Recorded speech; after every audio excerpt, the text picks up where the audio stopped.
Why I won't be rushing to get a COVID vaccine. They are being dubbed the game changers. More accurately, they are the weapon humanity is unleashing to render useless the real game changer that has been holding us all to ransom for the best part of a year now. Coronavirus, the virus that went viral. Our hopes of a return to something resembling the old normal BC, before coronavirus, hinge on the various vaccines being a success.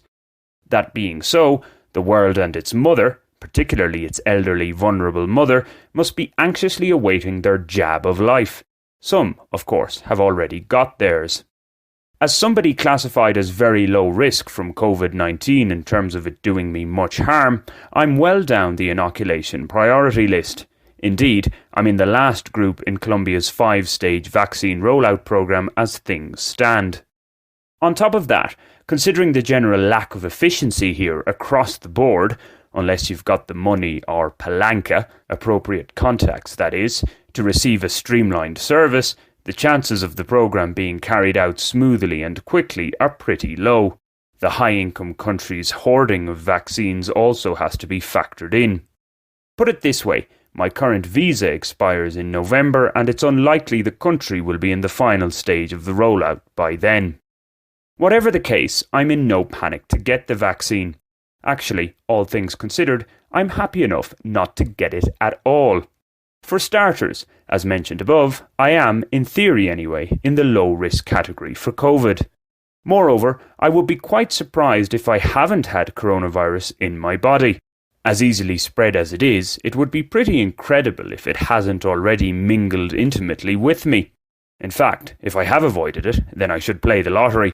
Or it may be just another sign that few agents want to get intimate with me these days. Some people counter that one is being selfish in choosing not to get vaccinated. How so?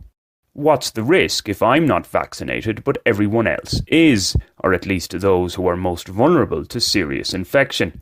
As far as I'm aware, I surely couldn't infect those who are inoculated, could I? Also, just because one has been given the jab doesn't mean that they can no longer carry and spread the virus, does it? The above, by the way, are genuine questions, but from what I gather the answers are in the negative for all of them.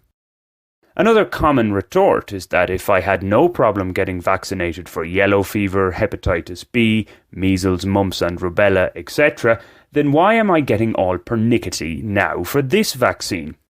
Again, it comes back to risk. As we know, COVID is ageist. The older one is, the greater chance of severe complications and death. Those other diseases mentioned above tend to be more indiscriminate killers. Added to this, due to the nature of coronavirus, those who are vaccinated will most likely need to get re-inoculated every year or so, a la the flu jab. The chances of its global eradication are, apparently, fairly low. It's well worth listening to the considered thoughts of Dr. Jay Bhattacharya in a recent YouTube conversation. Remember, it's the same family of viruses as the common cold.